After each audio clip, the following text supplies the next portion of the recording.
দর্শক, গত 18 অক্টোবর বাংলাদেশের জন্য একটা ভয়াবহ দুর্যোগের দিন ছিল, ভয়াবহ বিপদের দিন ছিল। ঢাকার বাংলাদেশের সবথেকে বড় বিমানবন্দর শাহজালাল আন্তর্জাতিক বিমানবন্দর, সেই বিমানবন্দরের কার্গো ভিলেজে ভয়াবহতম, ইতিহাসের ভয়াবহতম আগুনের ঘটনা আমরা দেখেছিলাম। প্রায় 10 ঘন্টা বিমান, মানে 8 থেকে 10 ঘন্টা বিমান চলাচল সম্পূর্ণ বন্ধ ছিল এবং বিমান ওঠানামার জন্য চট্টগ্রাম, সিলেট, কক্সবাজার এবং এমনকি কলকাতা বিমানবন্দরকেও ব্যবহার করতে হয়েছে বাংলাদেশ বিমান চলাচল কর্তৃপক্ষকে।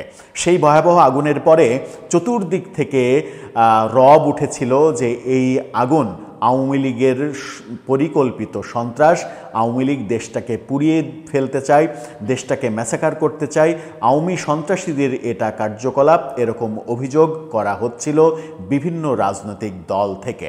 অবশেষে বেরিয়ে আসলো তদন্ত কমিশনের রিপোর্ট।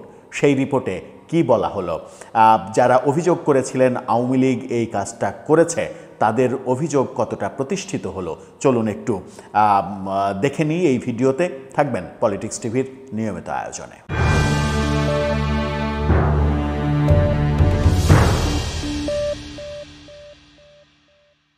দর্শক, বলছিলাম আমাদের জাতীয় যে বিমানবন্দর শাহজালাল আন্তর্জাতিক বিমানবন্দর 18 অক্টোবর ভয়াবহ একটা বিভীষিকা নেমে এসেছিল ঢাকার বুকে, বাংলাদেশের বুকে। ইতিহাসের ভয়াবহতম আগুন, সেই আগুন দেখে অনেকে শঙ্কিত হয়েছেন যে পুরো বিমানবন্দরটাই না একেবারে শেষ হয়ে যায়।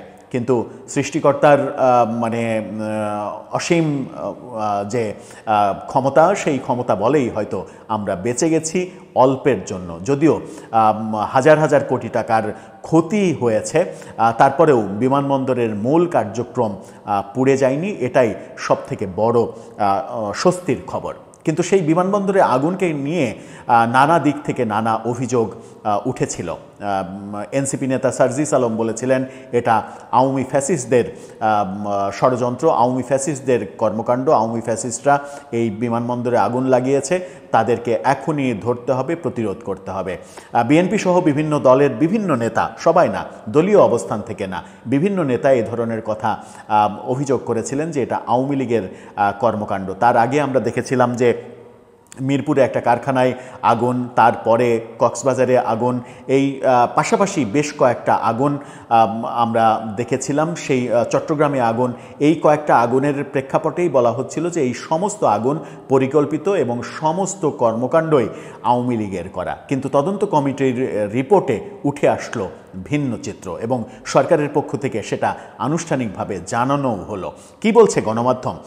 ডেইলি স্টারের শিরোনামটা দেখলেই বোঝা যাচ্ছে, বলা হচ্ছে বৈদ্যুতিক শর্ট সার্কিট থেকে শাহজালালের কার্গো কমপ্লেক্সের আগুন, তদন্ত প্রতিবেদন। সেখানে বলা হচ্ছে যে বৈদ্যুতিক আর্ক ও পরবর্তী শর্ট সার্কিট থেকেই এই আগুনের সূত্রপাত। আগুনের ঘটনায় সরকার গঠিত তদন্ত কমিটির প্রতিবেদনে এমনটাই উঠে এসেছে। 12 সদস্যের তদন্ত কমিটির এই প্রতিবেদনটি হস্তান্তর করেন দুর্যোগ মন্ত্রণালয়ের উপদেষ্টা ফারুকি আজম। গত 18 অক্টোবর দুপুর 2টার পরে এই ভয়াবহ আগুনের ঘটনা ঘটে। ফরেন সার্ভিস একাডেমিতে সংবাদ ব্রিফিংয়ে প্রধান উপদেষ্টার প্রেস সচিব শফিকুল আলম জানিয়েছেন, তদন্ত প্রতিবেদন অনুযায়ী আগুনটি কুরিয়ার শেডের উত্তর পশ্চিম পাশের সম্প্রসারিত অংশে লেগেছিল। সেখানে বিভিন্ন কুরিয়ার প্রতিষ্ঠানের 48টি ছোট লোহার গ্রিল দেওয়া অফিস ছিল। তিনি জানান, ওই এলাকায় ফায়ার অ্যালার্ম ছিল না। ভয়াবহ একটা ব্যাপার, বিমানবন্দরে ফায়ার অ্যালার্ম ছিল না, ধোঁয়া শনাক্তকারী স্প্রিংকলার ব্যবস্থা বা ফায়ার হাইড্রেন্ট ছিল না।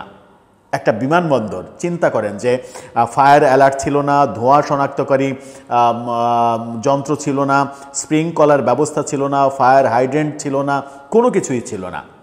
এই অরক্ষিত বিমানবন্দর আমাদের দেশের, এটা কি কোনো সরকারি কোনোভাবেই মানে এটাকে পাত্তা দেয়নি যে এরকম একটা ভয়াবহ ঘটনা ঘটতে পারে, বিমানবন্দরে এই সুযোগ সুবিধাগুলো থাকতে হবে?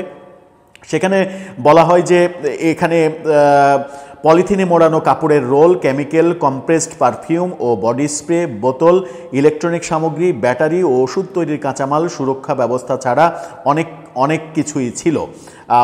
এই এই ঘটনা তিনি বলেন যে 2:15 ধোঁয়া দেখা যায়, 2:22 বেসামরিক বিমান চলাচল কর্তৃপক্ষের প্রথম ফায়ার ইউনিট ঘটনাস্থলে পৌঁছায়, কিছুক্ষণের মধ্যে আরেকটি ইউনিট যোগ দেয়, উত্তরা ফায়ার স্টেশন সেখানে আসে 2:50 যদিও সেখানে আমরা অভিযোগ করতে দেখেছিলাম যে ফায়ার ইউনিটকে ঢুকতে দেয়া হয়নি নিরাপত্তার অজুহাতে, দীর্ঘ সময় ধরে ততক্ষণে আগুনের লেলিহান শিখা তীব্র থেকে তীব্রতর হয়েছে, সেই ব্যাপারগুলো তদন্তে উঠে আসেনি।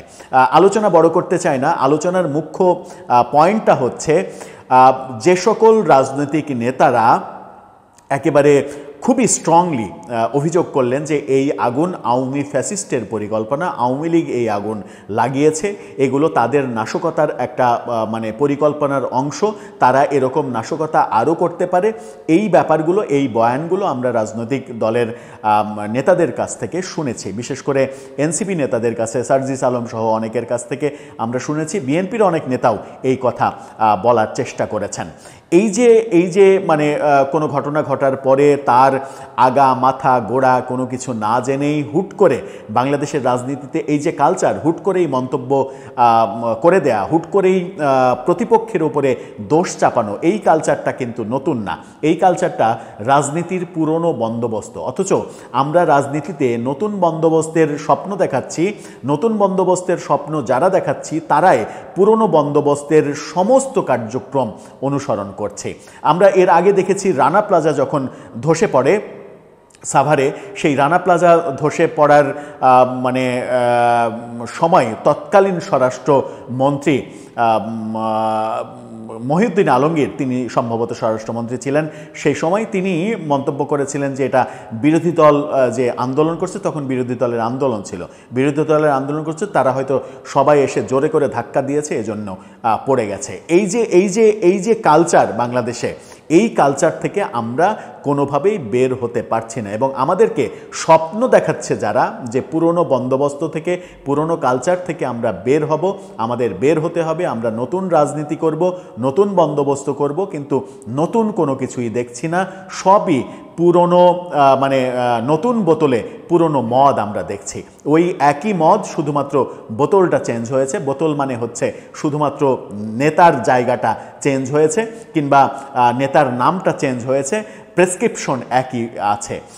এই ব্যাপারটা যদি চলতে থাকে, এই যে অভিযোগ করে ফেললেন আপনি, এই অভিযোগগুলো তো ডকুমেন্টস আছে, এই যে আজীবন ডকুমেন্টস থাকবে, পৃথিবী যতদিন থাকবে ততদিন ডকুমেন্টস থাকবে যে আপনি বলেছিলেন যে এটা আওয়ামী লীগের নাশকতার প্ল্যানের একটা অংশ, আওয়ামী লীগ দেশকে অস্থিতিশীল করতে চায়।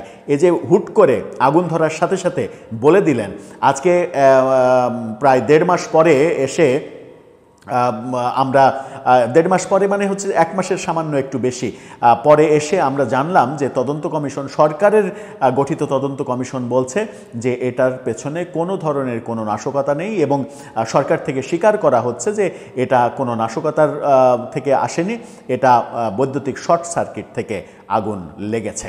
তাহলে রেজাল্টটা কি দাঁড়ালো?